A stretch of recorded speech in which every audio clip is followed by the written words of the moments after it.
This is the latest installment of a Disney movie based on a ride. The Haunted Mansion was always one of my favorite rides at Disneyland. It's just that mix of creepy and funny, irreverent and technically superb that I love in a ride or a movie. I actually think the movie was well done. It captured the elements of the ride that speak to me personally and managed to create a structured story out of it. One element of this movie that I think was off-putting for a lot of people was the humor. In Avengers, Joss Whedon brought his then signature style of incorporating humor into tense situations to the MCU. This was new and innovative to a lot of people in the audience at the time. It opened the door for other writers and directors with the same style to lean into that skill set when writing movies. That was 16 years ago. Some people who found the style refreshing and new 16 years ago are starting to find it old and boring and emotionally confusing now. I was introduced to Whedon's writing style and humor through Buffy the Vampire Slayer, and then continued to follow it through Firefly.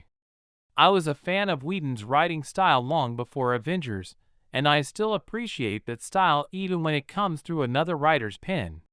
However, even I wish that there was more variety in styles for movie writers. Just because I still enjoy that style doesn't mean there aren't other styles I also enjoy. It's become somewhat predictable, and that removes some of its power.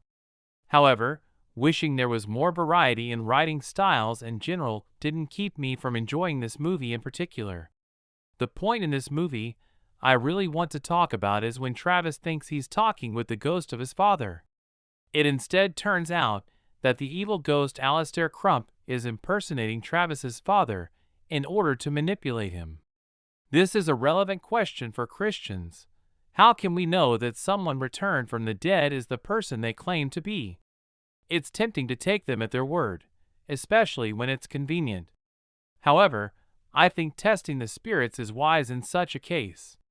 I'm interested in spiritual claims. It's a side interest to listen to claims of spiritual interaction and near-death experiences. Some of them are highly suspicious.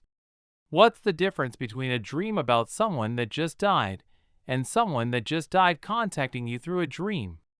I honestly couldn't say. Others are very interesting. Claims of having observed things from above while medically dead, relaying information to the observers later that shouldn't be known. I haven't ever had the time or resources to do more than listen critically.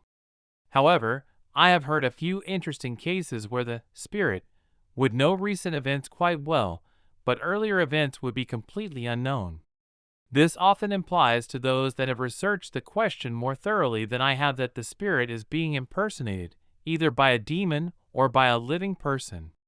I'm sure this isn't the only test that someone could come up with. My wife and I both believe that interactions between the living and the dead are rare at best.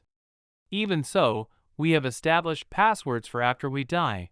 If she were to die before me, and a medium or angel or whatever were to contact me with a message from her, and it doesn't have the password, then I know it isn't her.